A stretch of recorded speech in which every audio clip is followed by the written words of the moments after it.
Greetings and welcome to the Badger Cave's West Wing, where our stealthy polecats ferret out the best feels, funnies, and what the fucks to discuss Slam Bam Badger style. And we have returned.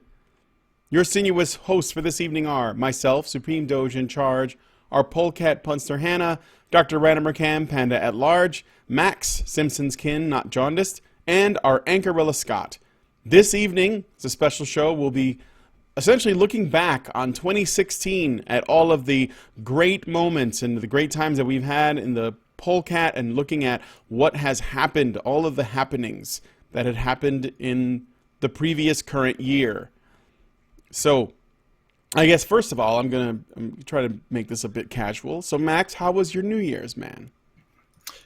Boring, just the way I like it. Ah, what did you do?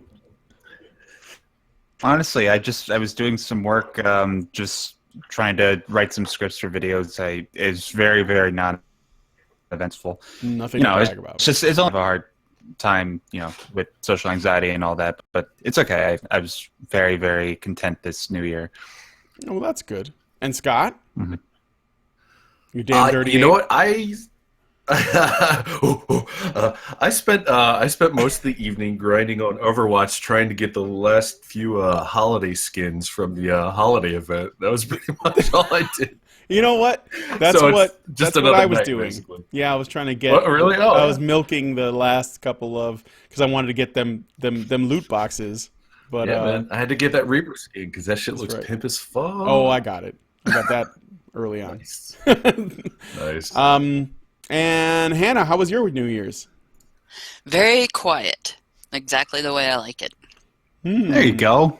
Hannah and I are on the same page. No, Yeah. I got invited to a party, but me and my lady stayed in, and actually what ended up happening was I started playing, I recently got Uncharted 4, and I started playing nice. it, and it was basically we ended up just binging. We binged Uncharted like it was a television show. It was just playing the game, though. So yeah, it was pretty quiet. Good? Yes, it was enjoyable. It was enjoyable. I really liked that series, so that was good. And Mr. Mike, I know you made a video about it, and we may have talked about it a little bit on our New Year's stream, but how was your New Year's besides? For those that may not have been there, Mr. Mike. I'm like apparently overheated. Give me a minute. He's dead. He's dead. Oh no! To us. The, Oh no! The fetus has finally been taken. He overheated. He'll be back. You know what? When he gets back, we'll find out what's up. So in the meantime, I will go ahead and let's open up the floor. It is going to be relatively laid back. We didn't look at stories of the week. Instead, I thought we would look back, and then we'll continue on into the Descent of Madness. Will continue next week as we look at more stories. But in the meanwhile, you guys in chat, tell us, what did you do for your New Year's? How did you get drunk? Not, what was it like? Is it just the way you like it? What's up, Max? Just don't say doing your wife. Your mom. What do you do for New Year's? Your mom. All right, so allow me to introduce the topic with this piece by Mike J. Current Year +2 Electric Boogaloo by Mike J. As we speak, the prevailing zeitgeist is that 2016, also known as Current Year +1, was a bad year. How bad? Totes bad. It was just the worst. I mean, haven't you heard? Britain voted in a referendum to leave the European Union. The Democratic National Committee imploded on itself, and worst of all, Donald J. Trump won the race for the White House. Oh, and I think some actors and musicians died or something. What I'm trying to say is that 2016 was absolutely horrible if you were a progressive. For the rest of us, 2016 wasn't really that bad. I'd even go so far as to say it was pretty good. Serious blows have been dealt to the globalist agenda. We've seen what power the common man can wield when we stand up in unison and say with our votes, enough is enough. And we've also confirmed the strength of meme magic. Keck be praised. That's not to say that 2016 has been all sunshine and rainbows. The amount of lone wolf style, totally not ideologically driven terrorist attacks, I see what you did there when you wrote driven, keeps on rising. Universities continue to be breeding grounds for social justice indoctrination, and censorship continues to be used as a weapon, whether it be from Reddit CEO Jack Dorsey against users on the The Donald, or from feminists against Cassie J and her documentary The Red Pill, as well as the witch hunt for fake news on the part of Mark Zuckerberg. 2016 wasn't a perfect year. There were low points and there were high points, just like any other year. But for those that made 2016 sound like it was the end of the world and just the worst year ever, 2017 has 6 words for them. Hold my beer and watch this. So, thank you, Mike and Mike J. I did add a little bit of flourish there, but you know, I am wont to do that kind of thing. So, well, I thought that 2016 was huge, humongous. Only for the memories, though. Well, apparently Max did also. I see what you did there. Yeah. So I don't know. What are some of the? Well, you know, I could just go ahead and hand it off to Max to read off the first thing. But what were some things? You know what I'm going to do is I'm going to see if Scott, if you have any thoughts about some of the stories, some of the craziness that happened this year. Well, you know, we talked about this the other night. I mean, the thing that really sticks out to me the most was when we got DMC8 on a live stream. That was like, just on a personal note, because that was so fucking funny. Mm-hmm. It's like apparently, you know, somebody was paying attention and we got under somebody's skin to the point where they put the kibosh on us live. And I thought that was fucking hilarious. Also, we put cock on the internet that one time. Well, we were ultimately responsible for cock being put on the internet.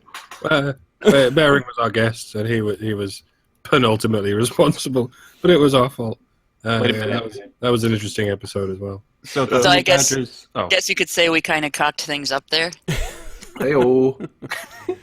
We may have been dicks a bit. Max, you were saying something? No, I was just gonna say, like, are we the OG cock posters or something? Because I don't know what you're talking about. Well, to give you a little bit of backstory, we got a fireside chat with Bering and Sugar Tits, and it was like the first time we've ever had them on in any capacity. And I guess Bering didn't understand how Google Hangouts works, but I sent Bering the Google Hangouts link, and he joined us, but he also tweeted it out. So he tweeted out the Google Hangouts link, which basically meant everyone on the internet that followed Bering on Twitter could get into the Hangout. And sure as you know, the sun rises in the east, there were a bunch of dicks, literally dicks, in the stream, coming in and shouting with penis profile pictures. And they also rise. Which also rises. It doesn't have to necessarily be in the east. There you go. No, that's true. So yeah, we did have some our stream got raped, literally. There you go. We can have pornographers to the long list of things that we have accomplished this past year. A bunch of dicks crashed the party. We're not the first people that had that happen. No. Please elaborate.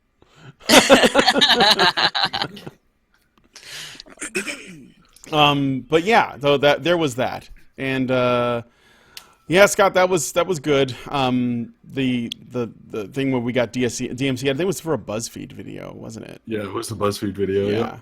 Yeah, when they were doing that was so funny because it was like I said, you know, it's like they. I'm pretty sure that somebody had to be watching that live and had to like do something about it, because I don't think the way the YouTube algorithm would have worked during a live thing, I don't think that would have caught it. So I don't know. It felt kind of special that they cared enough to, you know, shut us down while we're on live. It's true. It's true. Kind of makes you feel important, doesn't it? Yeah, you know, we're getting under people's skins. It's kind of a good thing, though. So what else? Let's see. There were. I noticed. I was looking through the old stories, and I noticed that there were some that were pretty interesting. One was there were a few stories about prostate cancer that we talked about a couple times, and there are a lot of progresses made on that front. It looks like, so that gives me a bit of hope. In addition, clearly people are starting to I've noticed this too. I have seen in the past, you'll see like I don't know, like a feminist post on social media, usually like Facebook or whatever.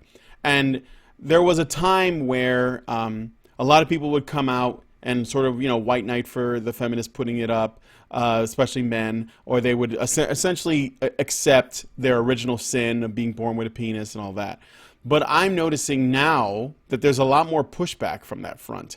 A lot of people that are just they've had enough and they're fighting back. They're arguing. They don't put up with as men. They don't put up with basically being told that there's something wrong with them just for being male, and they fight back. They point out double standards. I'm seeing it more and more, and that's pretty cool too. I think that there's sort of like a general attitude, basically, that people are getting a little. That doesn't mean that we can rest on our laurels or anything, but it's just something that I've noticed. Let's hope. Well, here's the thing that's good about that is that instead of just the general, or instead of people like us who kind of focus on these sorts of things, it's the general public that's starting to push back. That's what I mean. They're starting to get to the point. They're starting to get to the point where it's like, okay, you know what? Enough is enough. Because generally, you don't really see change until the general public starts to tire of something. Like there's always going to be the activist and there's always going to be the outspoken individual that has a thing to say about something. But until you get the general public involved and until you have them really stepping up and saying, all right, there's a problem here, then like you said, that's when it becomes, kind of important, because the average person is being affected by it and they're seeing the problem with it and they're saying, okay, this does not work. So, that is a great thing that has been happening this year. I think we kind of see these kind of cycles go, and usually like for about, the way I've seen it has been about 10 to 15 years of kind of calm, and then you get a 5-year burst of fucking craziness, and we're about in the 4th year of the craziness right now, and things are starting to turn back where people are kind of like going, okay, maybe all this crazy feminist bullshit and all this other nonsense that's going on isn't such a great idea, and maybe we need to fucking talk about it and actually hold these people accountable for their ideas. So yeah, I think we're on the tail end of it, hopefully.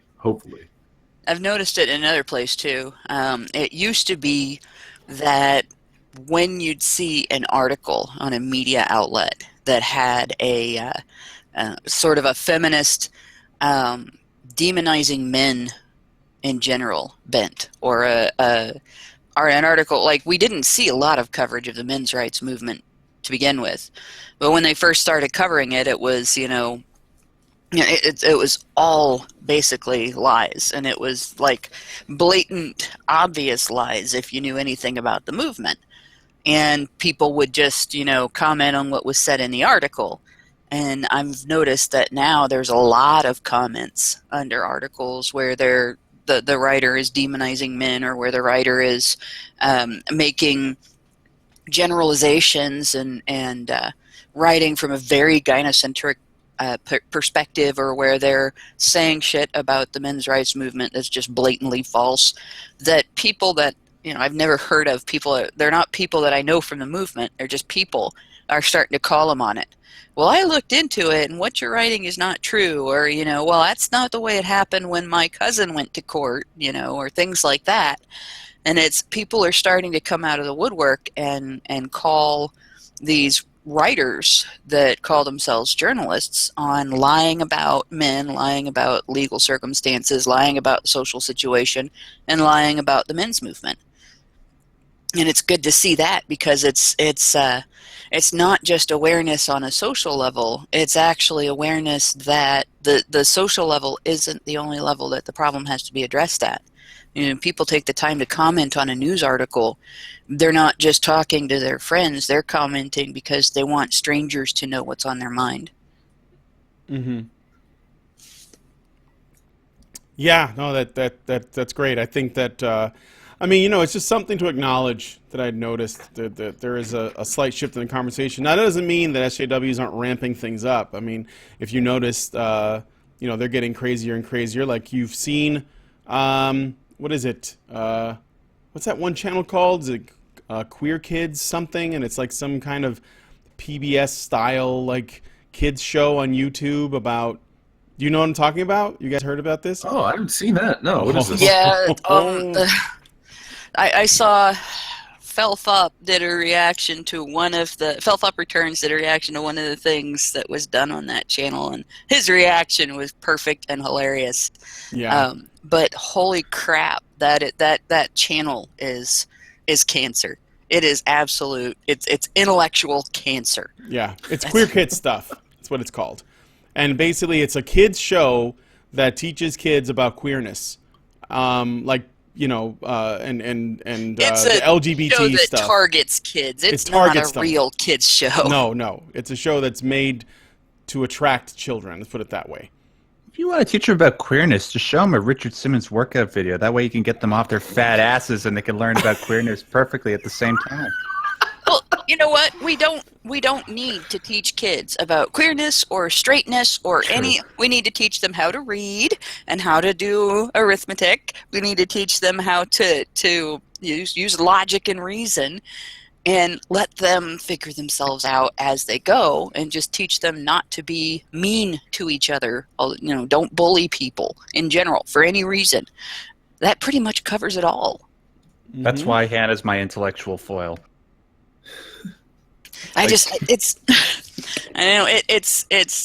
one of the things that really infuriates me about the sort of progressive pushers, I guess you could say, is this: we need to get kids younger and younger and start indoctrinating them with this stuff so that they will be better people. And it's not so they will be better people.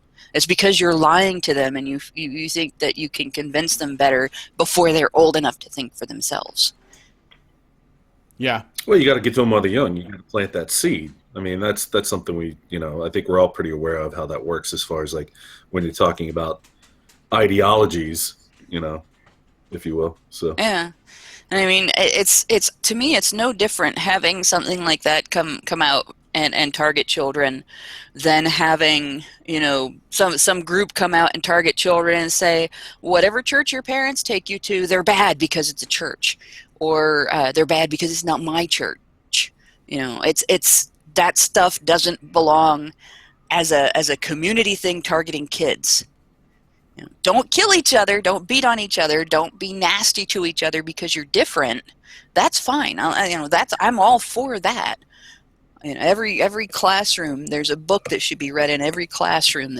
I don't even know if it's still in print anymore, called The Sneely Mouthed Snurds and the Wonder Octopus, that is about not bullying kids because they're different. It came out, I think, in the 70s, and it doesn't require going over every way in which people can be different and saying, well, people have permission to be different this way, and people have permission to be different this way. That's not necessary. Mm-hmm. And especially with these people that come out and, well, they have the right to be different all these other ways, but if you're this way, you're not different, and that's bad. That's just as bad. It's worse even, because being not different means most people. And it's just, that's abuse. Oh, yeah. So that's one of the things about this last year that's really, because that's sort of reached, I wouldn't say necessarily an apex, but a frenzied pace. That's really pissed me off this year. Well, yeah. I think, when you're talking about that, I think we have a tendency as a people to overcorrect our steering, as it were, when we see a problem. And I think that's kind of what we're going through right now. We're overcorrecting. We're turning really, really hard in a direction. It's like, oh, we can't bully people, so let's really, really not bully people by showing, by really emphasizing everything super, super importantly. It's like, oh my God, it's just like, no, it's okay. We can just handle this with a deft hand. But I think, as we are wont to do, we kind of overcorrect quite a bit. And I think that's where we're at right now. It's usually because people, there's always the people who they lose patience because they want problems that are more likely just part of human nature. Problems like bullying. I am a firm believer in that there will always be bullying. Always. That's sure. never going to go away. That's a human problem. That's not even a human problem. It's just a part of what we are. I mean, in some ways, it can be an opportunity for a character builder as someone who is kind of, an optimist, let's say.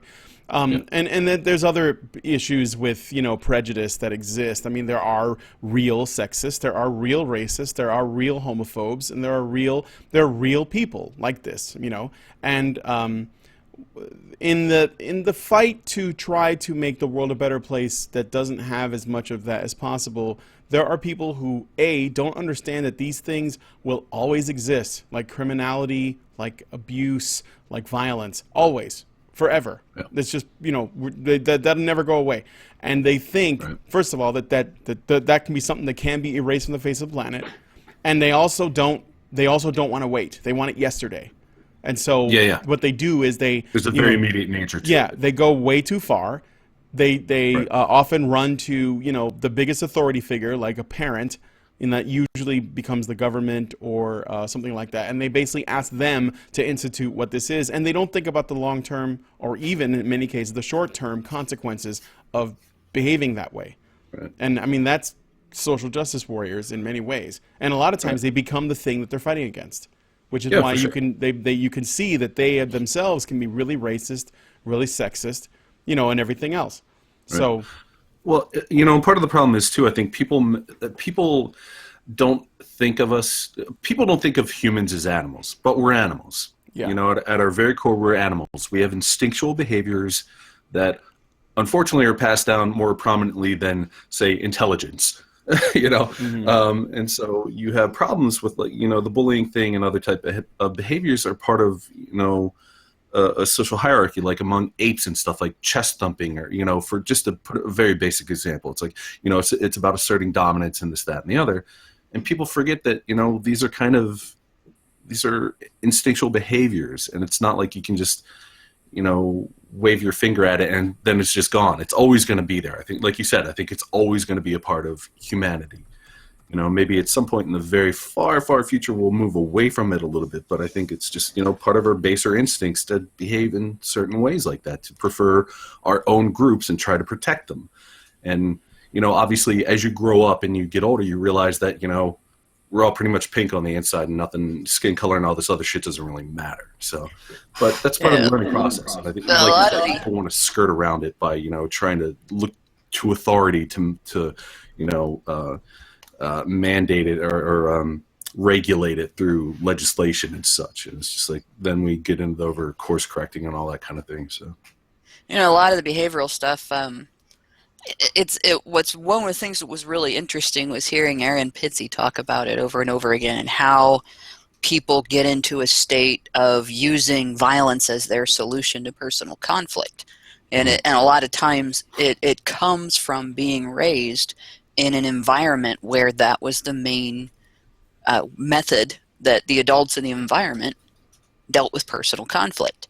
And if you're raised in a house that's very violent, it teaches you that, and it actually affects your brain development. If your mother is that way when she's pregnant, it becomes a lot harder for a person to not fall into those instincts and rely on those instincts instead of taking a more intellectual approach. And then at the other end of it,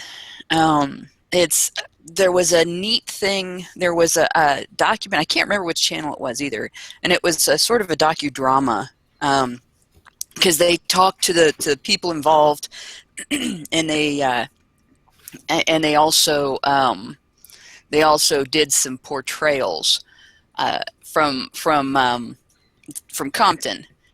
And one of the things that was talked about was the Williams girls, the tennis players, and their dad having moved them to that area for a specific reason. And part of it was such a tough area, they would learn to toughen up. They would learn to deal with personal conflicts, in a productive way, where they'd be able to defend themselves, they'd be able to stand up for themselves, and they would not have the social justice-y type reaction. It's not the way it was said.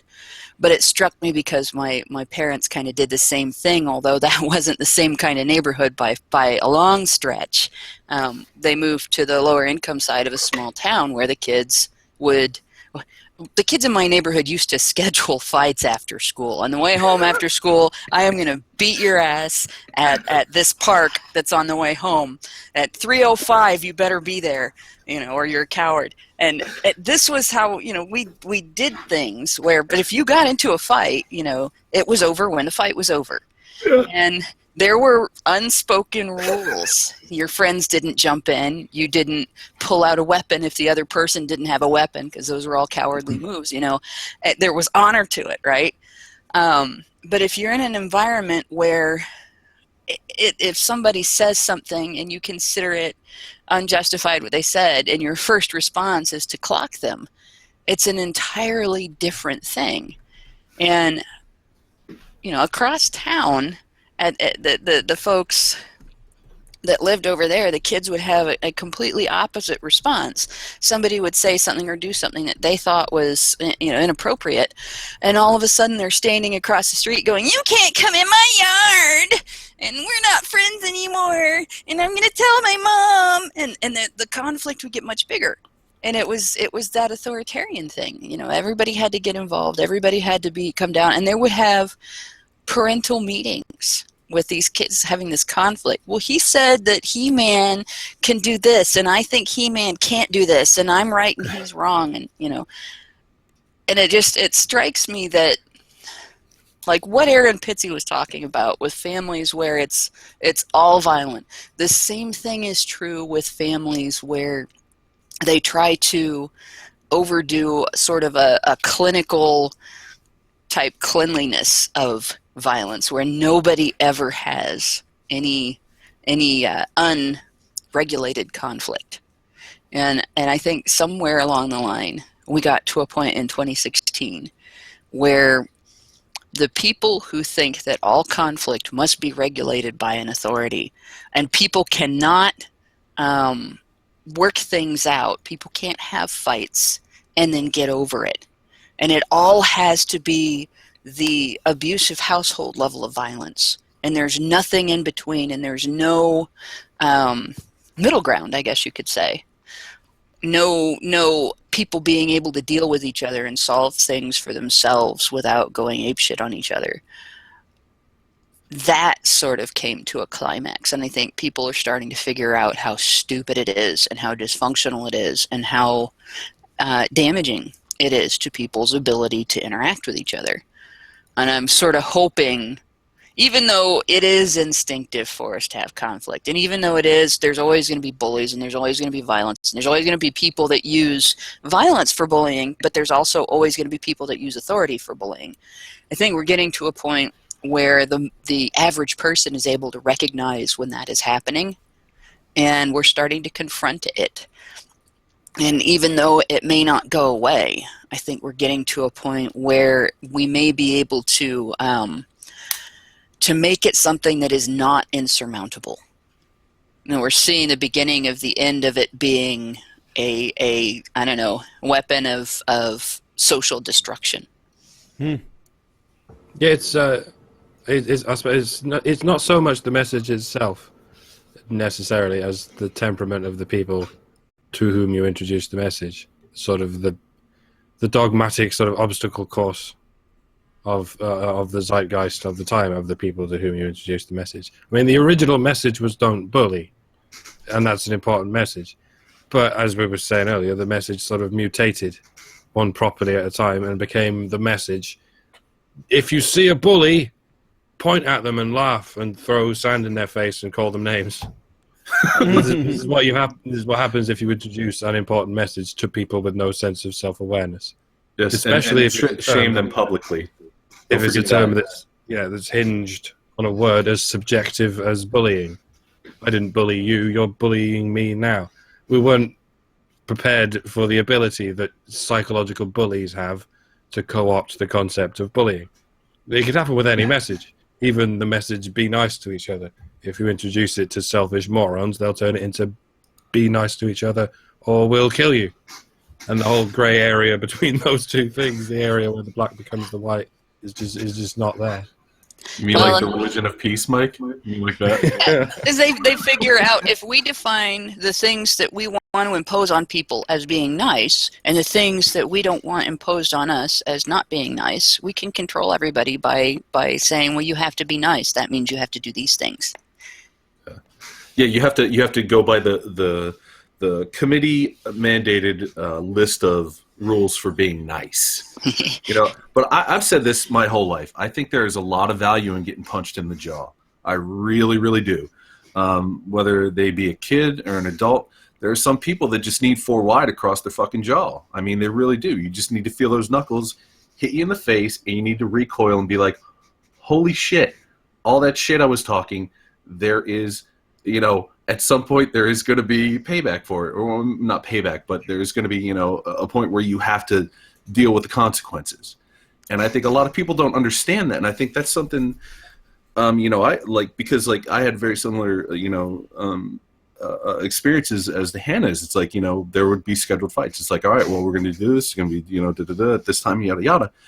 And you learn a lot. When you get in a fight, you learn a lot. You learn that there are repercussions to the things that you do. And sometimes they are painful. And that I think that breeds a lot of character into somebody. I think it really does. Scott, well, and having to defend yourself against bullies does too.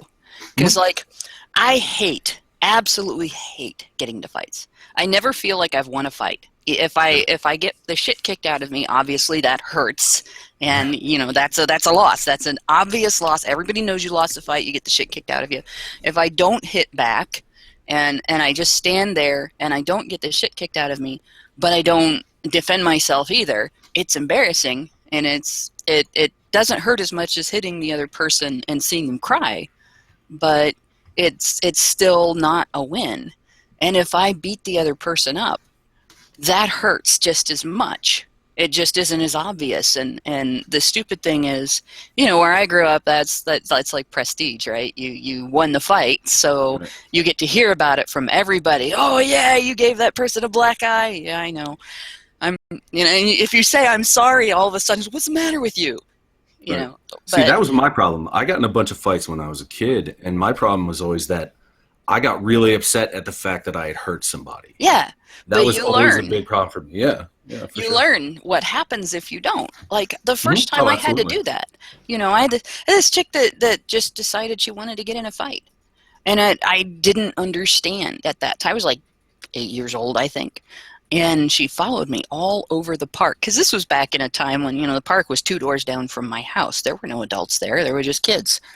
It was surrounded by houses with moms who were home from work. And so it was just expected that if there was a problem, somebody would go get one of the moms.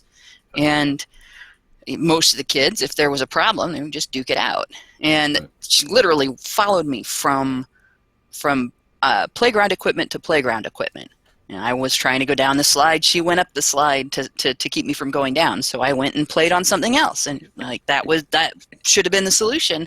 But because I was dealing with a bully, she decided she was going to take that over too. That's her territory now. If I go to another toy, that's her territory. If I go to another toy, that's her territory. So eventually it was obvious. The choice was get bullied or fight back.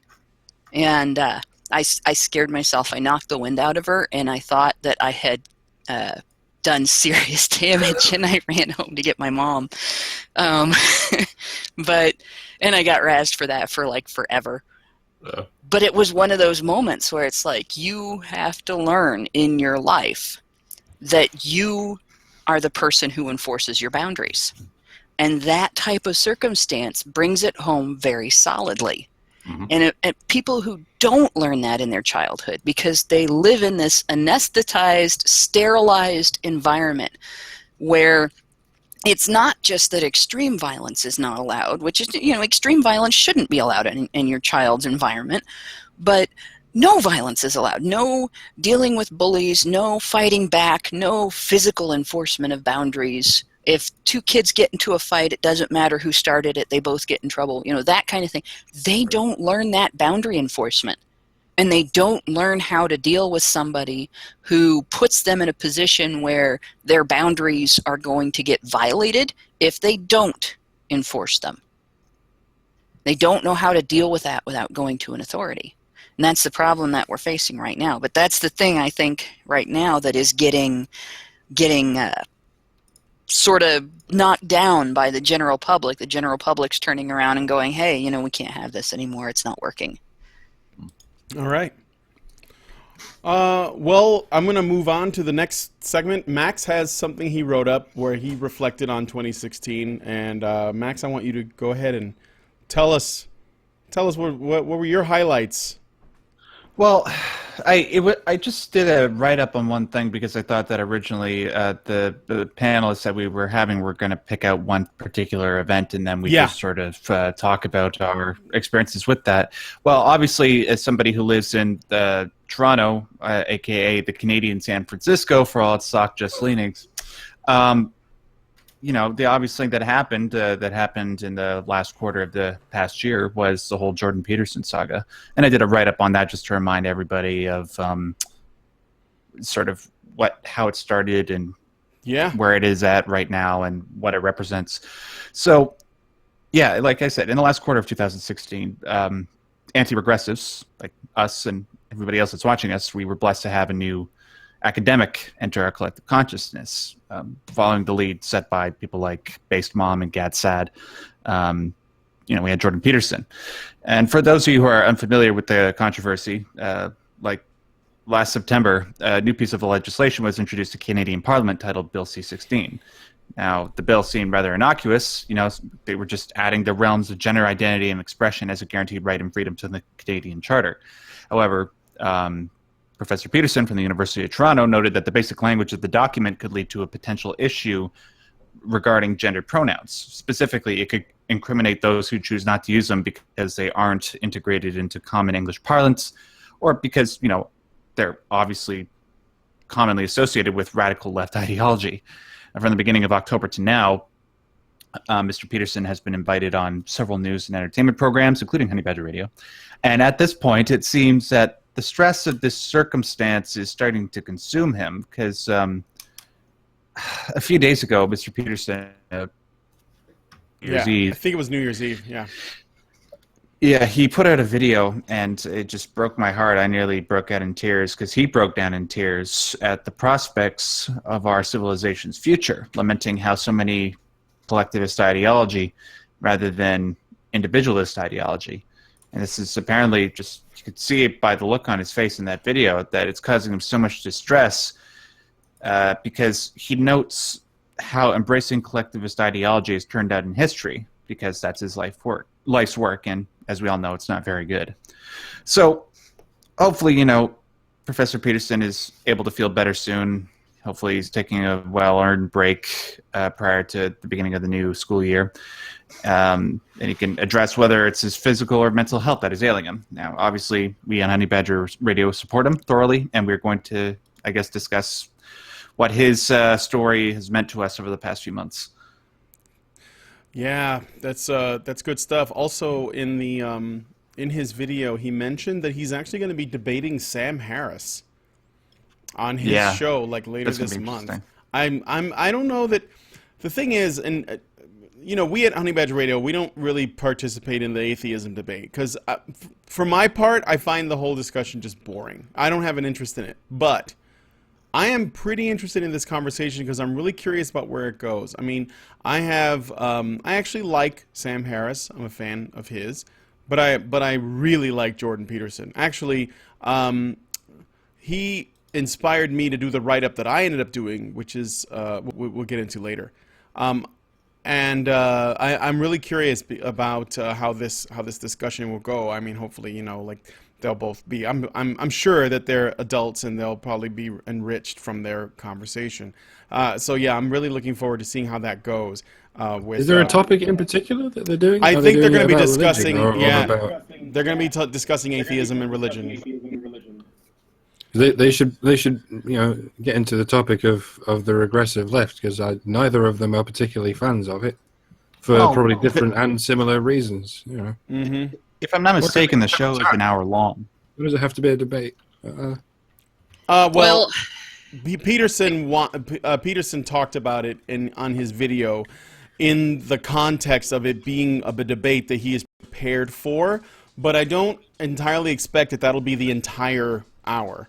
I expect that'll probably just be part of it, or at least they'll lay their cases. But I'm interested to see what they discuss, and I think the regressive left will definitely be a discussion because it's kind of despite the fact that there was a lot that triggered them in 2016, they are far from done. And to be quite honest, they're actually going to be most likely this like the loss at Brexit and the loss that they felt at the presidency, that will actually only embolden them and make them more like this is what they want. Like if there's one thing the regressives like is it's being the victim. Now they actually get to claim it. So they're not gonna quit. They're just gonna ramp it up. They're gonna double down. I mean, double down is what they do. So yeah, and I remember was it like I think the Young Turks said, "Well, it's time for us to stop being nice." And I just thought, what? Oh, God. You guys have never When were been they ever nice? Yeah. So they're gonna double down. And they're gonna be a lot more lol cows in 2017. So Yeah, their version of nice is being smug. Now they're just going to be complete assholes. yes. The thing about this need to debate theism and atheism, it's to me it's kind of a red herring to real issues. Mm-hmm. Like the basic approach I have to that conflict is leave each other alone. It's okay. Some people want to be religious and some people don't want to be religious. You don't have the right to make other people be religious. You don't have the right to make other people not be religious. And you both have the right to criticize each other's positions. But if you do, you're opening up the other person's right to criticize yours too. I mean, it's pretty simple. And both sides of that debate get so heated over my side can do no wrong, but the other side is evil, Mm-hmm. and the other side kills people for not being on their side, and the other side has a history of doing this or that or the other. But my side has a clean history and has never done any wrong and has never been a part of doing any wrong, and any wrong that's associated with my side isn't because of our beliefs or philosophies or wanting to promote those, but the other side, any wrong that's associated with their side is totally based on just their beliefs and has nothing to do with authoritarian social micromanagement. And that's the entire religious, anti-religious debate in a nutshell. And it pisses me off for a reason. I'm going to go off about this because in the background where, nobody else is seeing it, I'm getting a ton of shit personally for this because I have not taken one side and said this side is right and the other side is wrong. And all of you people on the other side need to shut up. And the people on this side have never been rude or done anything nasty. And I'm taking it from both sides. And it's not an issue of men's rights, and it's not my area of focus. And as far as I'm concerned, it is to me a red herring. Recognize each other's right to practice and believe things that you don't, and stand up for your right to practice and believe things that other people don't. But don't become a social justice warrior for your beliefs, because that's just as much shit as being told that you have to stop having them. And don't tell me that your beliefs are not a belief, you have the one truth, because I'm not going to buy it. And it doesn't matter which side of that argument you're on. Both sides have told me that. And it's fucking bullshit, and I'm sick of it. Grow the fuck up. All of you. On both sides of that argument. All right. Well, to clarify, I just wanted to say one more thing. To clarify Peterson's position, it wasn't the thing that I remember him saying that he wanted to make a argument for is that the problem is not religion, but that the problem is tribalism. It's not religion or the lack of. It's tribalism, and that was the thing that he wanted to talk about, or at least one of the things he wanted to talk about. So, but Max, I'm sorry. I disagree with that? You can if you want to, but let me get Max to say what he wanted to say, and then you can go ahead, Scott.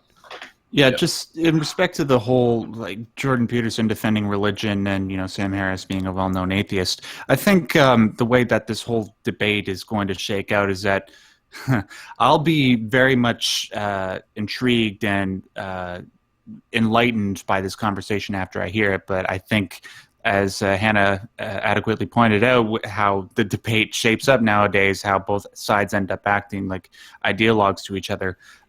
What's actually going to happen, I think, is going to be rather innocuous, and it's going to be very, very respectful. Because from what I remember listening to Mr. Peterson on Joe Rogan's podcast and him trying to explain reconciling his scientific beliefs with his religious beliefs, the way that he explained the way he appreciates religion seems rather compatible with some of atheism's worldview. Now, I know that doesn't make a whole lot of sense the way that I'm saying it, but if you actually went back and listen to his podcast, he sort of explains his belief in religion from a point of trying to determine where moral universals come from, like why it's wrong to kill, why it's wrong to steal, that sort of thing, and how that sort of morality encompasses all things. Mm-hmm. That's where he's coming from the religious standpoint, not so much from the point where he believes stuff that's written in a religious text or something. I could be wrong, but that's just the way that I interpreted it. We're going to see in a couple days. Yeah, he's talked at length about that on because he's been asked directly, "Are you religious?" And he said that's a complicated question that would So yeah, I think Max, I think you're pretty close to the money in terms of Peterson's beliefs. So.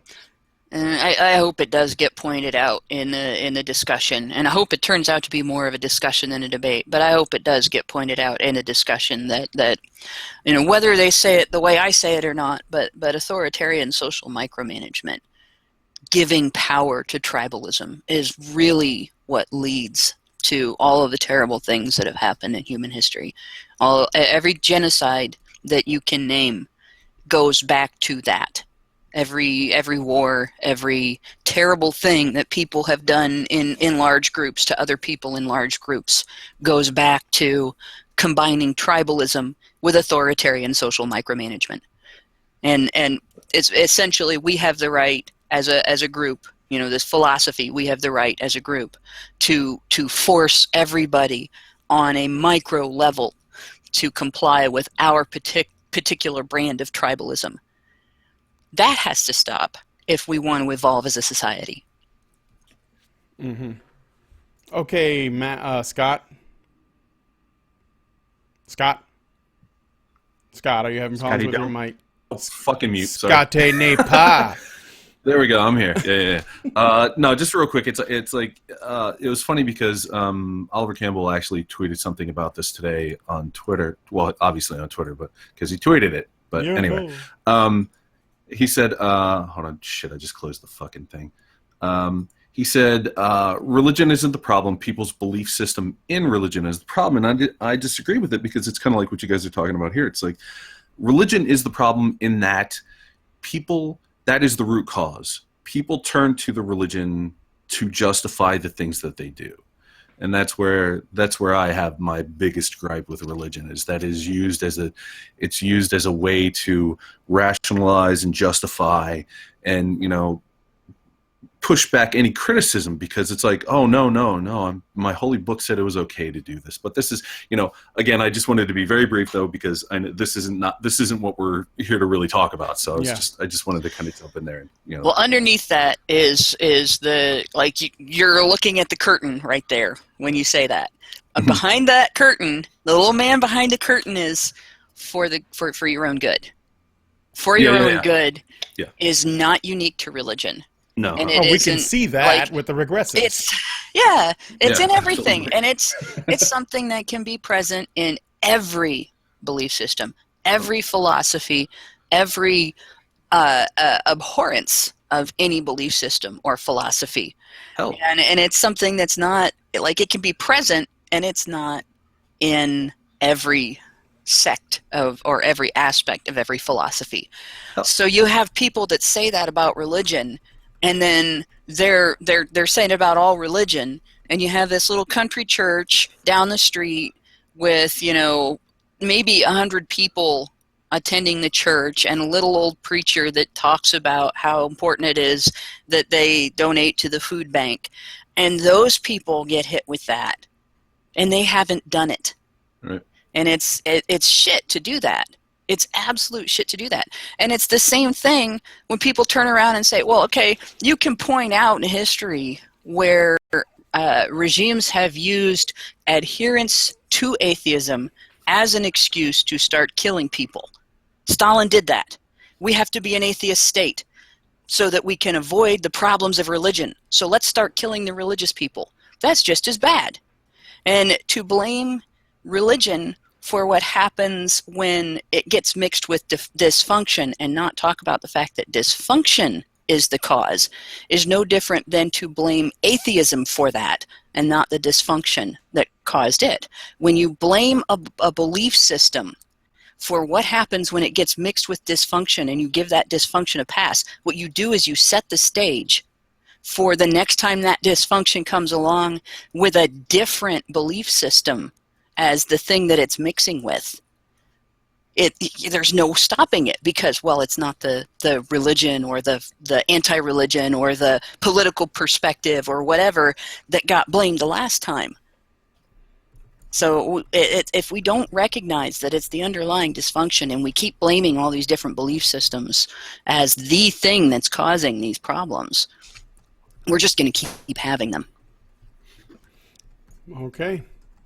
And Max, you also did one other thing that I think we could also kind of have a laugh about.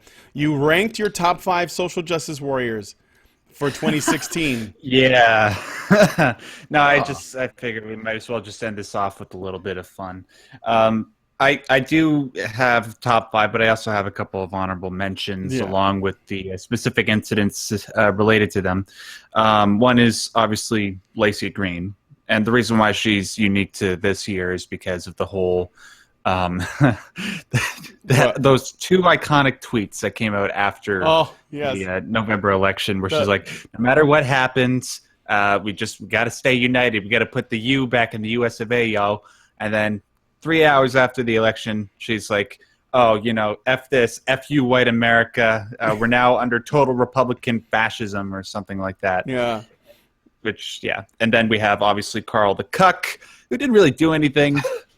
Are you kidding me, Max? Yeah, no, I picked 5 better ones than Carl the Cuck. And the only reason why he's an honorable mention is because he was just sort of in the background making that face, right? He didn't actually say much of anything.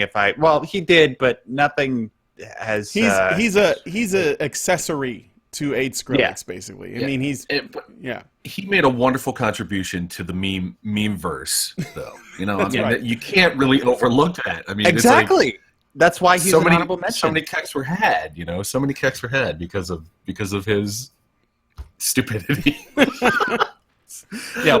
Speaking of 8, we'll be talking about 8 Skrillex in a moment. But one more honorable mention is obviously Gazi Kodo, or whatever her name is, also known as Black Hitler. Wait, that's a her? Just for... Ahuru, y'all. Aquave, y'all. Yeah, wait, no. Oh, no, wait. Chris Tucker Black from Hitler's The Fifth Element. Dude, right? No, Black Hitler's a dude. Yeah. It's a dude. It's Chris Tucker from I keep The Fifth forgetting Element. that. Yeah. Yes. I honestly can't tell with that dude. I'm sorry. I don't mean that as a slight against the guy. Like, I'll slight him in regards to his way of thinking, but I wasn't doing that just because, I just couldn't tell because his voice is so high. I mean, like with Chris Tucker, his voice is high, but you can tell that's a dude. Well, and he has no facial hair too, so that doesn't help either. Yeah. Anyways, so let's just get to the top 5. These, obviously top 5s are subjective. One person's top 5 can differ from mine. Doesn't make mine any better than yours and vice versa and all that, so just bear with me. Number 5, I don't know if you guys remember this one, but her name was Annalise Nielsen. I do know that name. Give us a little bit of story about who's Annalise Nielsen. The girl that complained about the hula dancing doll. Oh, yes! The Uber This is passenger. going to go on Gawker. Yeah. It's going to be... Yeah, you're going to be Gawker famous. The continent of Hawaii. Didn't care about... The question on everybody's mind with regard to her was whether she had more vocal fry or more brain fry. I wonder if she's related to Callie from the Valley. You know, okay. Anyways, but I don't really know what happened to her. I know she closed her Twitter account and a troll took it over or something. But after that video, she died out. But it just stuck in my mind because of just how ridiculous it was.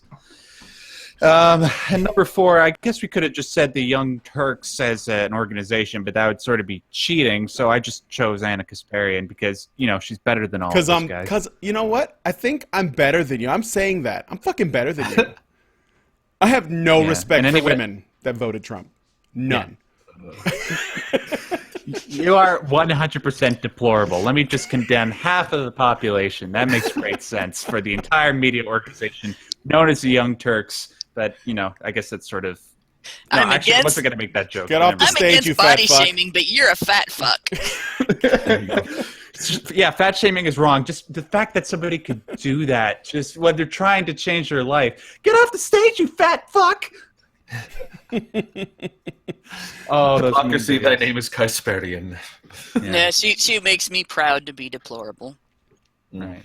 And anyway, speaking of Carl the Cuck, number 3 is, the guy informing us all that we're all... white male! White male! You're a fucking white male! He brought us a song. Yes. Fucking Skrillex. What else needs to be said? That's great, Max, because Annalise Nielsen had I don't know how long that video was. It had to be 5 minutes, right? And then Anna Kasparian's been on the Young Turks for years, but Aid Skrillex trumps them both with one line. That's talent. It's important that you see his face while he says that line. Right? On account of him being fucking a white male. I would love to see being fucking a white male. I would love to see dueling. What is it called? Auto tunes between him and Anna Kasparian. Just she says something and out comes "You're a fucking white male." Yeah, that's right. I'm fucking better than you.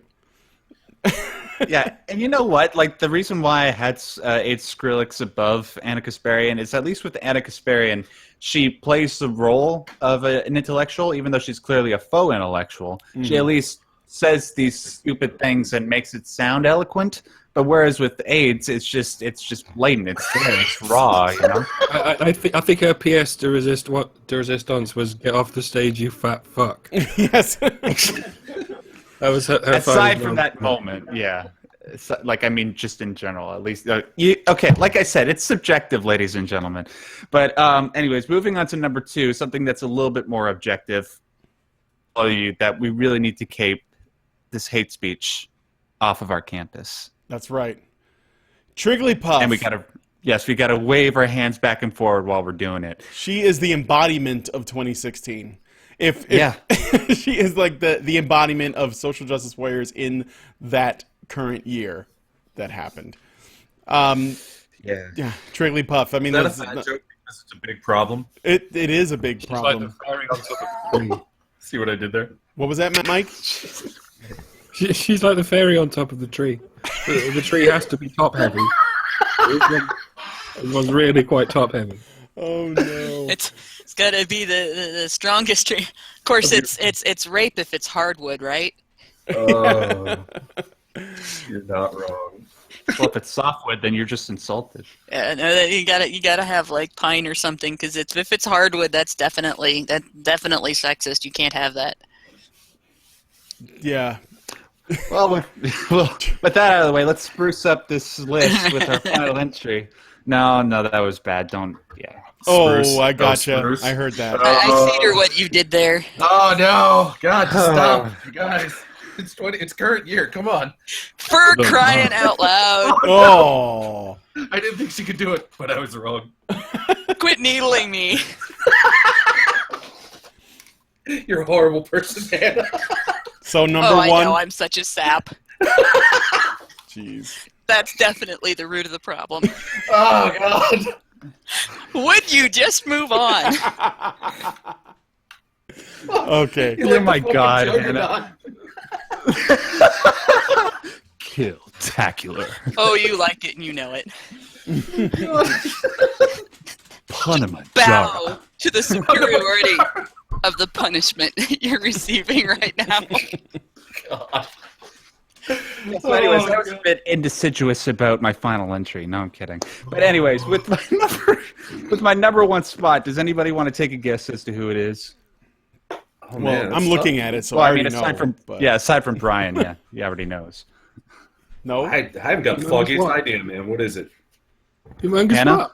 Mike? It wouldn't be fair because I'm looking too. Oh no. Is it Zara Joshi? Yes, there you Yes. go. We got Oh it. Humongous. yeah! I didn't even look at the list. I got that shit. Well, that's because, look, dude, seriously. Annalise Nielsen, Anna Kasparian, Aid Skrillex, Carl the Cuck, Lacey Green, even Black Hitler, as hateful as that person is, and Trigglypuff. None of them genuinely frighten me the way that Zarna Joshi does. That woman is Seriously. scary. I mean, She's got some fucking problems. holy shit. She's like somebody that if you tried to like put her down for her own good, she would probably kill you and everyone in the immediate vicinity putting up a fight. I'm genuinely afraid of what she might do if she gets any power. Holy shit. I hope She's she the never kind of has person- kids. She's the kind of person who would hold a gun to your head and then say, "Stop holding that gun to my head." Like, what do you do? What do you do if that No. happens? Yeah, she's like, you're making me do this. You're making me hurt you. She's like that kind of fucking was it mommy dearest kind of thing going on. No Oh, wire hangers. dude. Oh, God. No wire hangers, yeah. Oh. Yeah, during that entire video, I'm just like, when she's saying humongous what, I'm like, I want to be like the role of what's his name from Pulp Fiction and say humongous what again? Say it, I told you, mother. Say it one more goddamn time.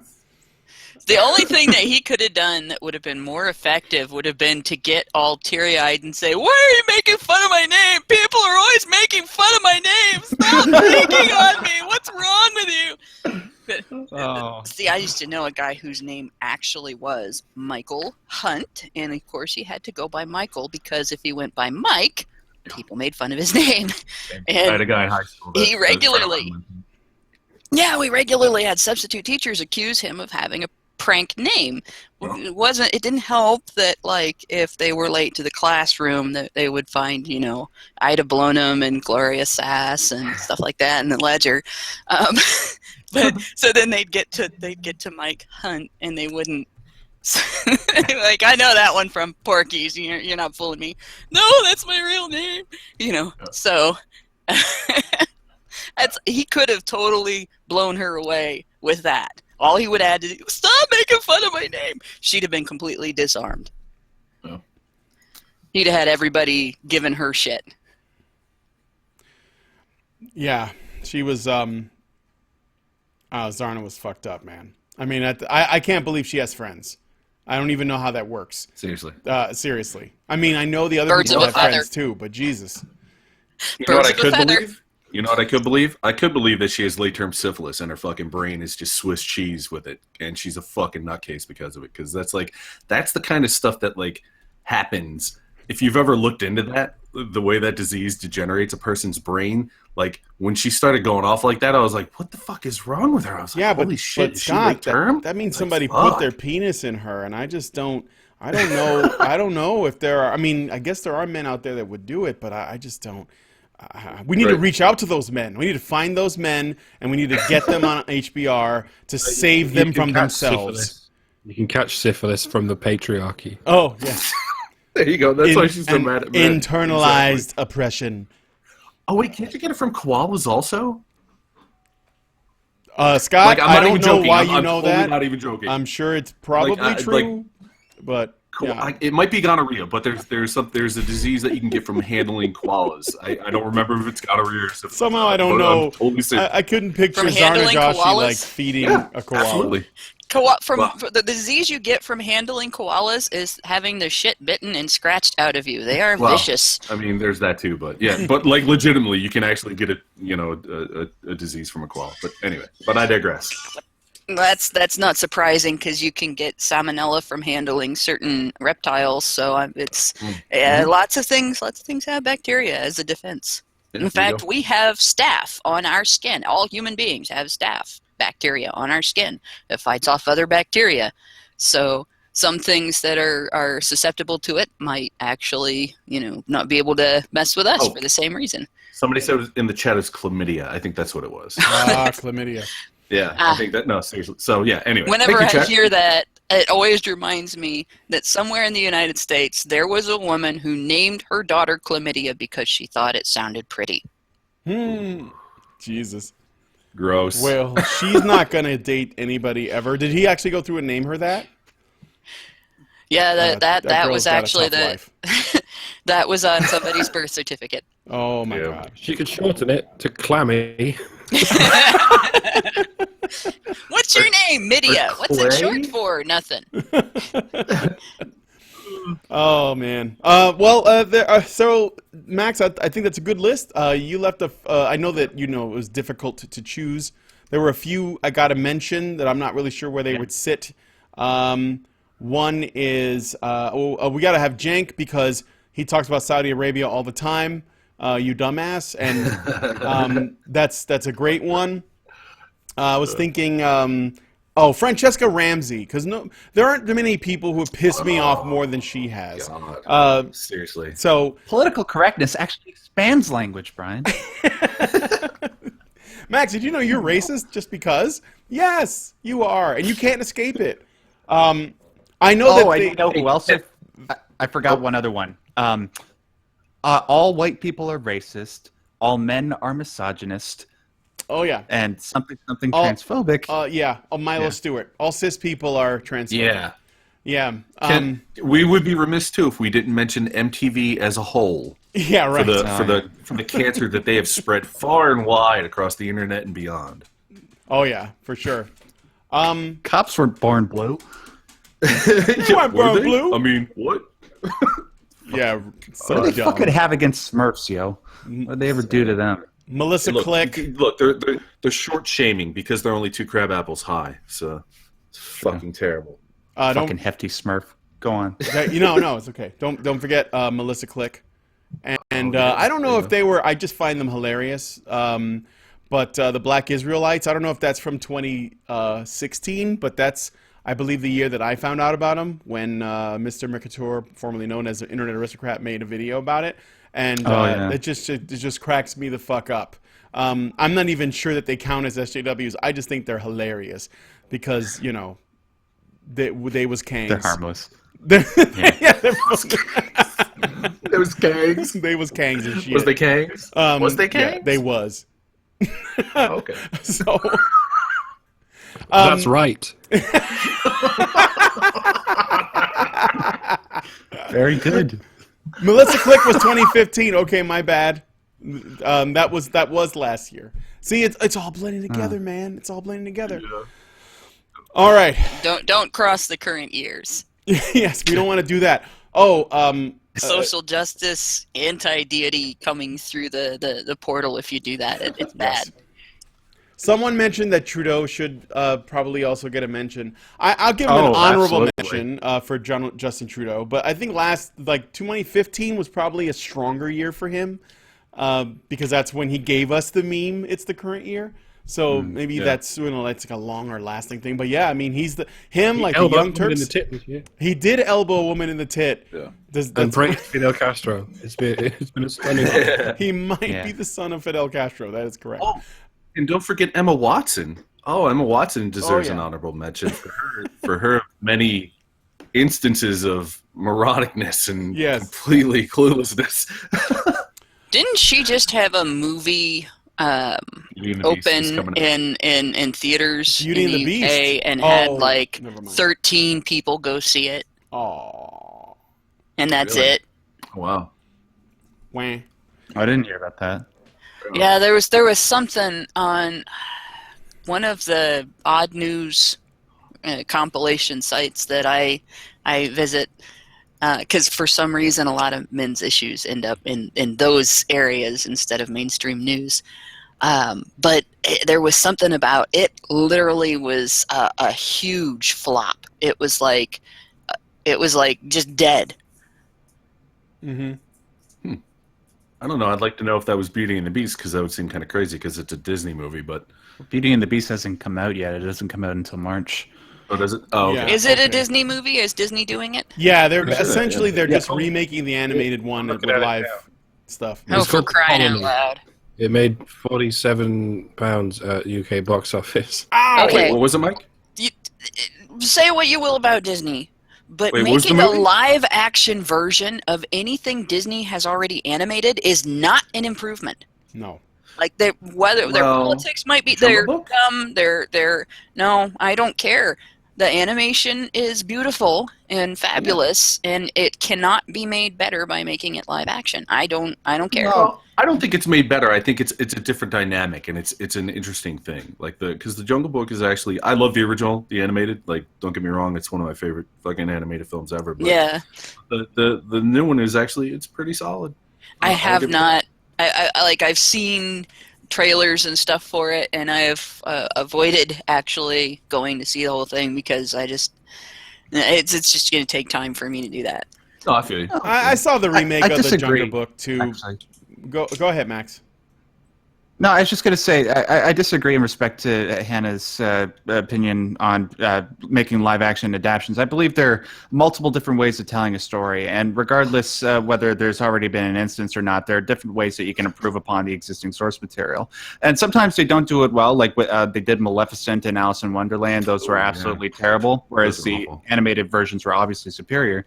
But with the Jungle Book and a movie like Cinderella, they already expanded on actually stuff that was already there that was kind of shallow, and actually, in my opinion, added greater character dynamics there. They made people seem a lot more three-dimensional, especially characters like the evil godmother and Shere Khan. It made it a lot more darker, made Jungle Book seem a lot more dramatic. But that's just me. Feel free to disagree. No. I'm all for that. You can't be part of my tribe anymore, though. There you go. But You know, this is what I actually wanted to talk about, was that film. I thought was probably the best thing out of 2016. Like, Jungle I mean, Book? there was, well, no, not Jungle Book in general, but or specifically, but Oh, you mean like I just think- movies? just film in general. Yeah, like I thought 2016 was such a strong year. I mean, blockbusters notwithstanding, and it's like, all the money that they made, but there were a lot of fantastic films that came out this year. Oh, And there's yeah. a ton of junk, but there was I can't remember, like, probably within the last 10 years that there's been a year that has been as strong as this one, has been consistently as strong as this, like Fantastic Beasts, Captain America. Like, there was another movie that I saw that was actually kind of a nice little surprise. It was Nicholas Hoult and Kristen Stewart. Is this movie they did called Equals. It's this little independent sci-fi thing, kind of a Logan's Run kind of thing. And there was just tons and tons of really fantastic film that came out this year. This was an amazing year for film. A lot of great things happened, I think. Absolutely. If there's one great thing that we can take away from 2016, something that we can look back with positive remembrance about, it's absolutely movies. See, and what I do, aside from Honey Badger Radio, what I do in real life centers around the world of film. And I've been fortunate enough to see a whole bunch of movies this year that have been great. And like you said, the blockbusters, it was, let's just be honest, it was a terrible year for blockbusters, although there were some great ones, like you said, Civil War, Deadpool. But later on in the year, the last 3 months, we've got great independent movies and lesser attention for movies that will get more attention in the Oscar season, like La La Land, Manchester by the Sea, Hell or High Water, The Witch, Sing Street. Just fantastic. Yeah, and stuff like Midnight Special was another movie that was a big surprise for me.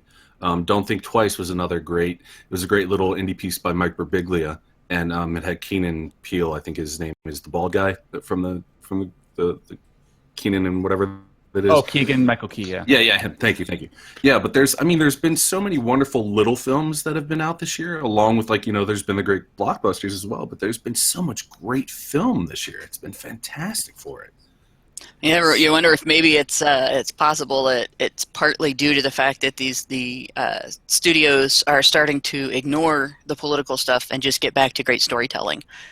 It's like there was a while there where it seemed like everything that came out had to be touched by a political perspective, not in a good way, not in a way where they're expressing something and showing, the way things are from a political perspective, but trying to shove things down your throat. And now I'm a lot of times now you go to the theater and you sit and you watch a movie, and it's a movie. It's a great story. It might still have some deep message to it. The characters have depth and everything, but it's not preachy most of the time anymore. Honestly, you I think still get that, but it's not the overall thing. I think that depends on pictures. Yeah, well, yeah. I think that depends on the individual, though, and where you're looking, though, because granted, in popular film, there was probably a streak of that, but there was still a lot of great stuff going on with independent film and middle market type film stuff. So, I mean, I think it's just a matter of where the media focuses their attention towards, but I think there's always going to be good film out there. But I think 2016, as far as from my perspective, though, from like a AAA, big budget, spectacular type movies, all the way down to really low budget, independent stuff and kind of middle markety, kind of in between stuff. I think there was a lot of really wonderful stuff that came out this year. So I don't know. I think just overall, I think this is probably one of the first times in probably, like I said, like the last 10 years that I've seen a lot of really terrible movies, but then I've seen some ones that have just been so great, that have just been so affirming and positive and fun and such great escapism. So yeah, that's my best of. All right. I wanted to, before I go on to read my bit, which is actually kind of related because it's about another thing that I ran into a ton in 2016, which is basically what was going on in the world of comic books and the comic books industry. And I know that, well, before I get into that, I want to make a prediction. We were just talking about Hollywood, and admittedly, there were a lot of really great films this year. And some of them were, the big blockbusters. And then there was a lot of little indie movies or movies that tried to like explore, things about the human condition. But one thing I will make is a prediction. This year's Academy Awards is going to be the cringiest fucking awards ceremony in my lifetime. I'm telling you that right now. It's going to be the cringiest shit because, well, you'll see. Hollywood, they love to use the Academy Awards to virtue signal. They love it. There's always at least one or two people that go up there and they just annoy the shit out of even people within the audience that agree with them because they're basically using it as their soapbox when they accept their award.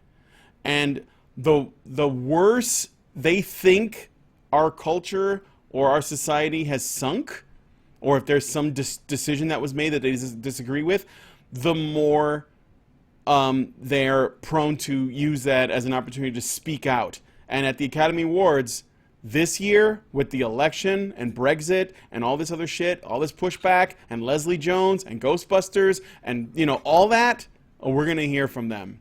It's gonna be probably so. It's gonna be the cringiest award show in my lifetime. I don't think I've ever I think the internet sort of exacerbates that in ways because people can sort of instantly communicate with each other and that means they can really ramp each other up, get fired up over stuff.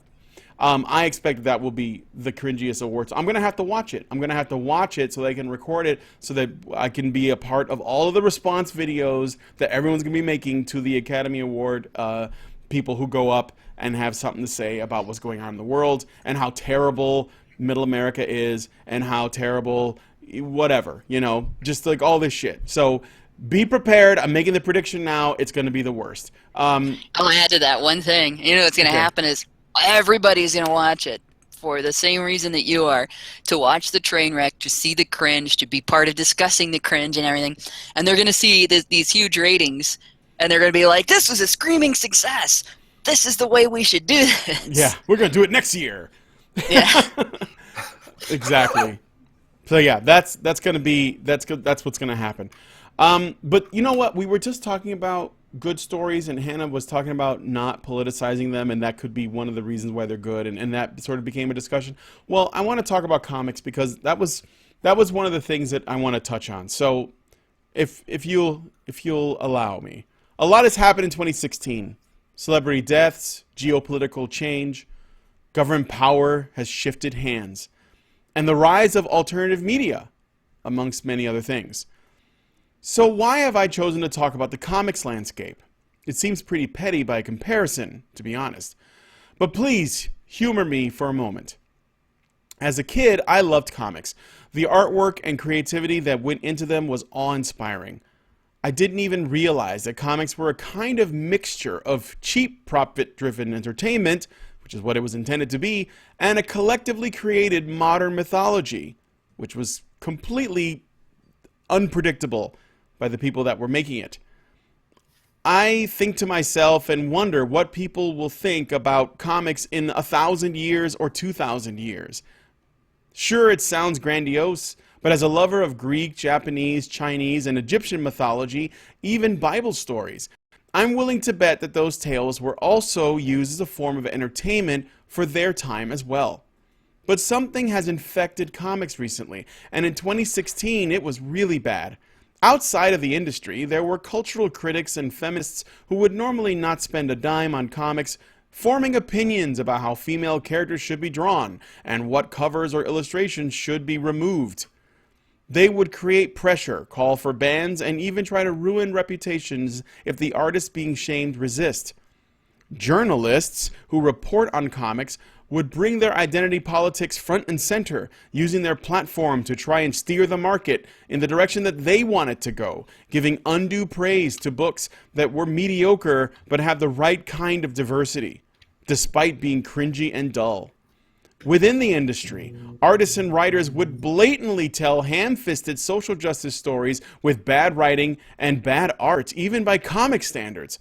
Costumes were redesigned to cover more skin or make female superheroes known for being sexually intimidating more modest.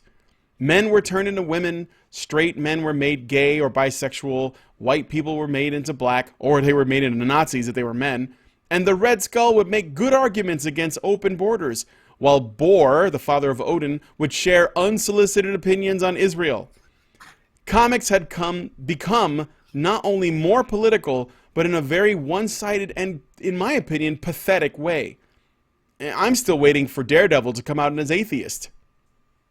True, this medium has often been used as a way to discuss social, political, moral issues and dilemmas in the past, and I'm not going to pretend like it wasn't. But the thing is, it's almost never did this with the intention of excluding or erasing the spirit of the source material to begin with. And when it did, there was blowback. Why? Because comics are a unique medium for one very important reason. While the long-running ones have changed hands several times, writers and artists are challenged with spicing things up or adding a twist to keep the stories new and fresh. But in so doing, there was also an unspoken set of rules that you were expected to work within. That is to say, it is a shared story based on some reverence and respect for the setting, characters, and previous stories. You, as a writer or artist, were tasked with the job of trying to tell new stories without forgetting what made the characters and stories good enough for you to take an interest in telling them in the first place. The other point about politics in comics. I don't have an issue with people using the platform to peddle their politics, even if I disagree with them. I certainly don't want to take away their freedom to express themselves. Please don't mistake me here. I am, however, concerned for the sales as they are plummeting, especially at Marvel. I grew up on Marvel, and for many years they were considered to be a pretty sophisticated company in terms of their storytelling, considering their stories revolving around people in colorful tights punching and blasting each other. The main difference here is that today, the stories in politics are petty, shallow, and whiny. They don't actually dig deep enough. They are just people on their soapboxes complaining about anti-feminist, Gamergate, mansplaining, and other childish, poorly argued nonsense. It's degrading. In the time of Lee and Kirby, O'Neill and Adams, Claremont, Byrne, Simonson, and many others, stories were about human experiences. They spoke to something much greater and grander than just identity politics. They talked about the human condition in a way that any person of any creed, color, or age group of both genders, yes, there are two, can relate to. That's what inclusion is. Profit motives aside, I would like to see Marvel and all of their competition become a real competitor again. It will actually only bring out the best in their primary rivals, such as DC Comics, as well as all the smaller press companies who wish to compete with them. I would like to see an industry that strives to tell compelling and engaging stories that speak to readers on a level that transcends petty and small thinking.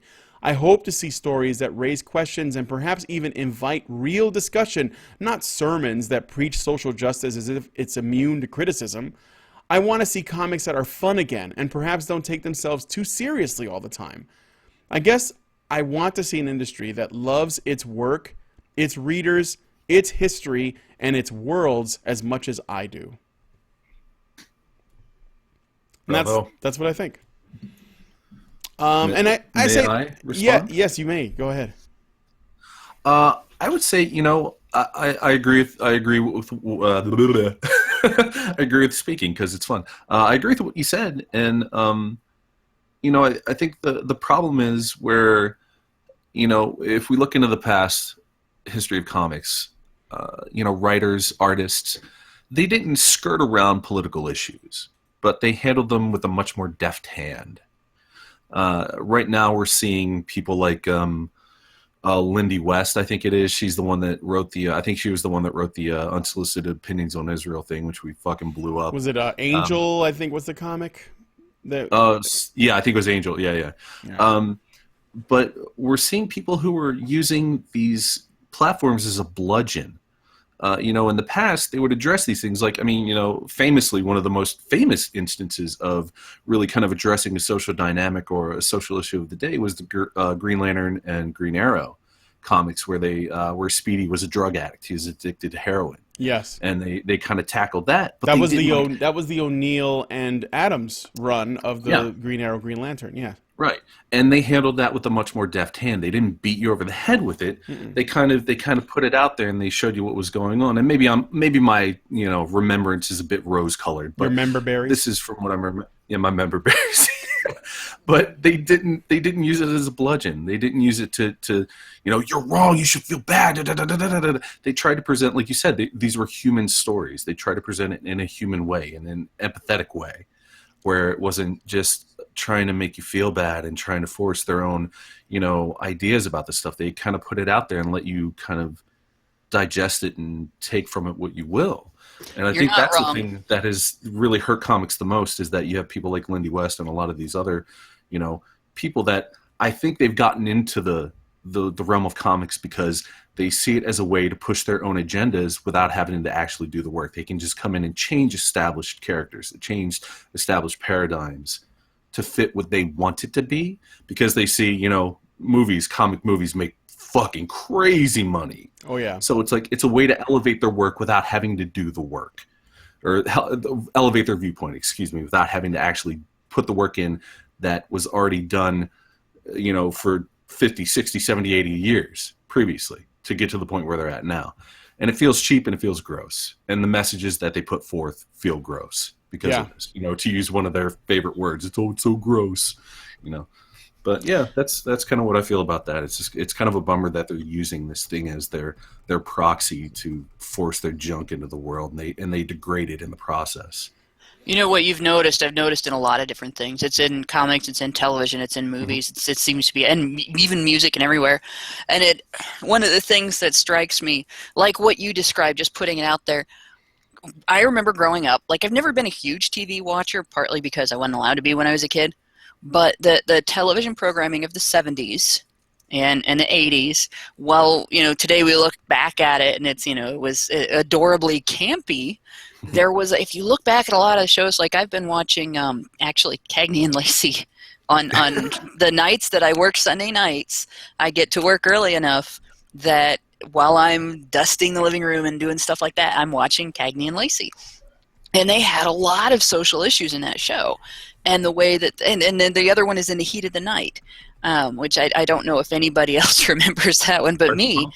It had Archie Bunker as a cop. Yeah. So, and the way these were portrayed, it wasn't in your face preachy. It was, this is people's experiences, and this is how they are dealing with these experiences. There was no, shoving it. I guess the difference I would explain is something that I explained to a friend recently with respect to writing, and it's like the difference between a writer's notes on planning their story and the story itself. And a good example I will use that has no political significance to it whatsoever, unless you call me anti-spider. You say you got this guy and you want to portray him as a particularly tough guy and a guy who's into bodybuilding. Say he's a bodybuilder, and he's got terrible arachnophobia. And that's his big vulnerability, is he's just absolutely deathly afraid of spiders. That's your writer's notes. You say he's afraid of spiders. You say he's a bodybuilder. You say he's tough. And so then your story, you don't say those things in the story. You show it by incorporating into the story maybe a moment where he is prevented from using the equipment he might use to be able to work out, even though he's recovering from an injury. He wants to work out, just do the body parts that are not injured, and he can't touch it because there's a spider on it. That's your story. And you might, describe the sweat on his face instead of saying how terrified he is, or the shake in his hand as he's reaching, or that he goes and gets someone to kill the spider for him, and how long he hesitates instead of saying he's embarrassed to ask for help, how long he stands around the corner to talking himself into it. That's your story writing. This idea of, unsolicited opinions on Israel being part of somebody's line is shit writing. That's not writing. That's putting words on paper. And it's not the same. It doesn't tell a story. It tells people what they should be thinking of the story. And here we have Tony 8353. Peter Parker is triggered by arachnophobia. An arachnophobic Spider-Man would be the most hilarious comic ever. I was just thinking too, while I wrote this about comics, I think that the reason why this is a particular interest to me, obviously, as somebody who is an artist that also wants to, is working on comics myself, but I think there's also something else to it. This is, in many ways, this is also a culture war. The ideas and the sentiments that I'm expressing here also apply to other entertainment mediums, film, television, as you pointed out, music, books, literature, and video games too, and amongst other things. And the thing is, a lot of how we got this whole ball rolling and this big conversation expanded was when people's entertainment, leisure time activities came under fire. Specifically with Gamergate, obviously, but is not limited to that. And so what I think is happening is, this is relatively obvious, we are in a culture war, and the culture is a really, really important part of how we can start to make change. It reminds me of when I was talking to Allison, and we were, discussing how do we help men, what can we do that's actually very feasible? Because a lot of people, when they found out we were making the Badger Cave and stuff, they were like, well, why are you doing that? Why aren't you building a shelter? Yada yada. And we've addressed this many times on the show, but the thing is that unless you can communicate the idea clearly, how, in which, or why men you need your help, and you can build sympathy for them, and start to see them as people that are worthy of, your support and your sympathy.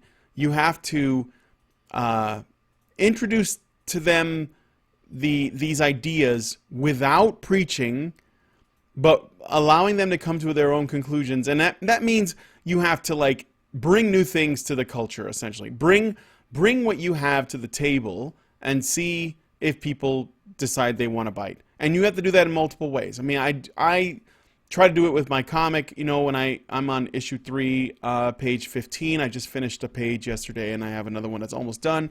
And I want to do more. And I've had many people message me and say, I'm surprised that you're talking about this. And I didn't really think it was a big deal, and I still don't. But I think that it's a very small contribution to this discussion. And I think that it starts by, like I said, you have to have stories.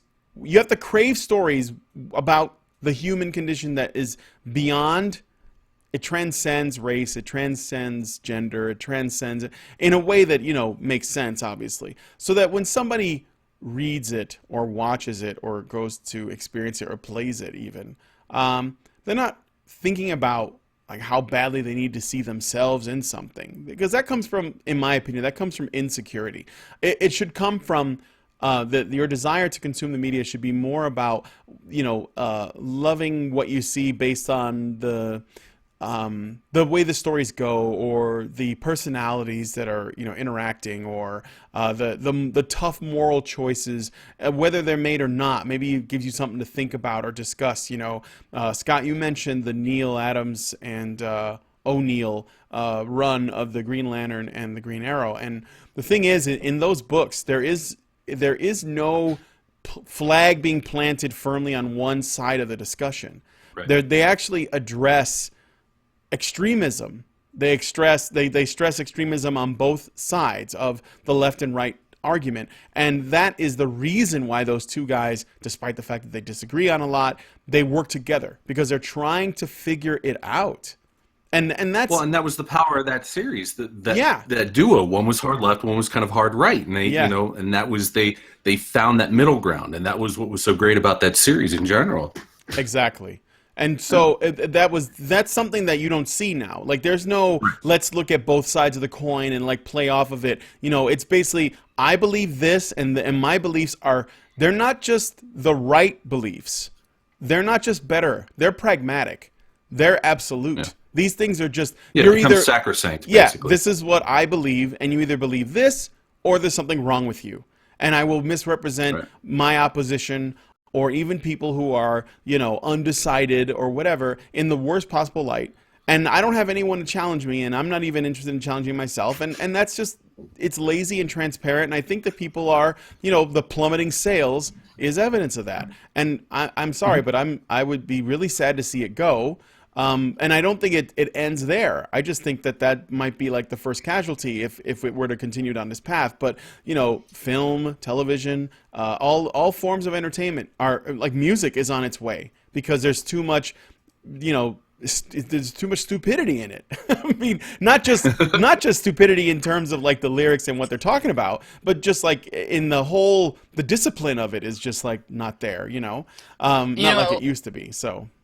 I mentioned this in chat. I think part of that's coming from the fact that we are dealing with people who have a degree of elitism to themselves, where they think the rest of us are stupid. Yeah. They're blunt and I don't know, crude in their storytelling. And I don't mean crude like using cuss words. I mean crude as in having no sophistication to the way they do things, no sophistication to their descriptive nature. That they're that way because they do not trust the reader or the listener or the viewer to get their point. Mm-hmm. If they don't shove it in the face and take all of the mystery out of it and take all of the intellectual effort, because like a story, a movie, a song, even a poem, even a really simple limerick is a two-way intellectual street. You are having an interaction with the writer, even though the writer's not there with you when you read that stuff or when you listen to that or when you watch that.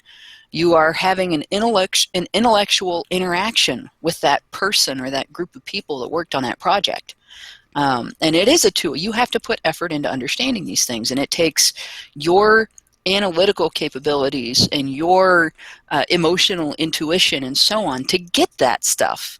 And what they're saying is, because we do not exercise these things, we assume that you haven't got them. You don't have them either. The capability to do this. You can't deduce points. You can't understand this person's perspective if it's not your original perspective. We have to describe it to you and tell it to you instead of showing it to you. You can't just be expected to understand. Yeah. All right. Anybody else have any other thoughts on that? I think it's about time. Go ahead. Well, I was just going to say, we've seen To kind of further go down what Hannah was saying as far as her point goes, there is a lacking of understanding of nuance. It's like, I feel like a lot of, when it comes to, well, especially when it comes to like media news or just mainstream media in general, it feels like there's been this kind of shift from, the idea of presenting ideas, presenting situations, and let people kind of extrapolate their own information from or dig further and learn about it and understand these things and maybe come to their own conclusions, and more of kind of a spoon feeding, kind of a dumbing down. But I mean, I think that's probably an argument that could be made for the last century to a certain degree, but it just feels like now it's more prominent to a certain degree. And again, I think the internet amplifies that sort of stuff too. So maybe it's not.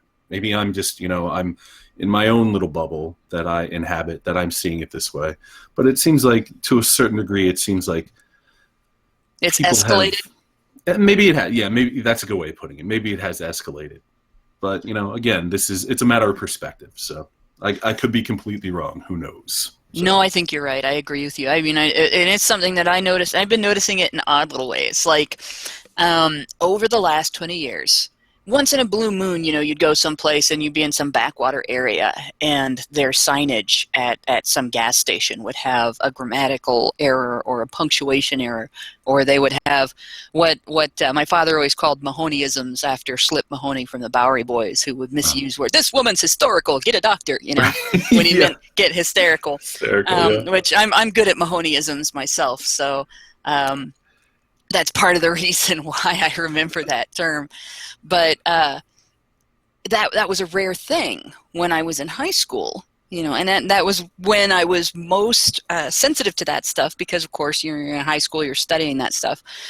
But I watched over the last several years as it started to become the norm, using apostrophes when you're not denoting a plural or a possessive, but just having a word with an S in it.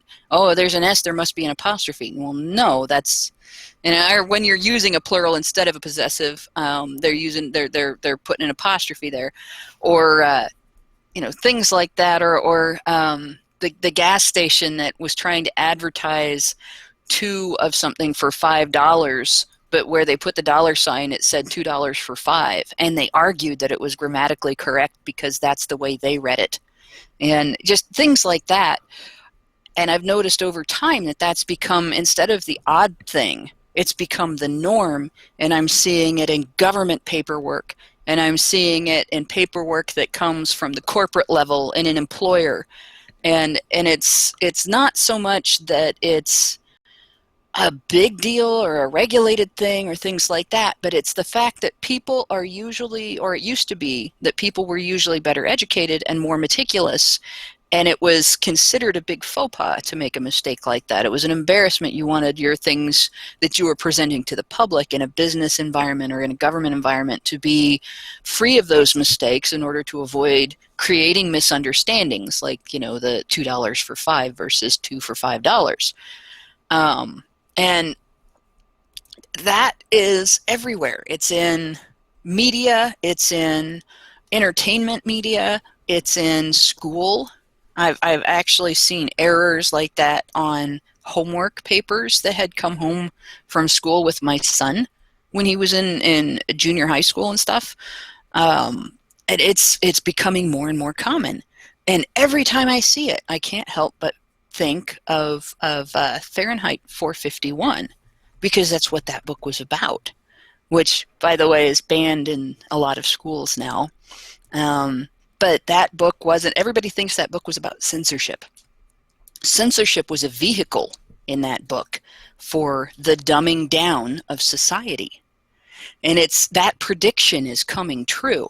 We have reached a situation where the dumbing down of society has become not just a goal, but the social norm, to the point where if you aren't dumbed down and you don't tolerate that dumbing down, you get treated as though you are attacking other people. And it's, I don't know, I guess the way that I would describe this is like I feel like I'm watching Fahrenheit 451 come true slowly in the society where I live. Yeah. Yeah, I hear that. All right. Well, I guess we got to get going because it's getting late. So I want to thank you guys for joining us as we look back on 2016 and had discussions about bullying and SJWs and Bill C-16. Hey, Bill C-16 in 2016. I didn't even make that connection. And a culture war and so many other things. Please leave a comment below. Tell us what you think about what we talked about, and also share some SJWs that you think should have made the list that we may have forgotten, because that's always fun. And there's no shortage of them, that's for sure. And yeah, we hope to hear from you guys next week when we actually are back on the story wagon. We'll have new crap going on. So until then, we'll see you guys on the next episode of the Polecat.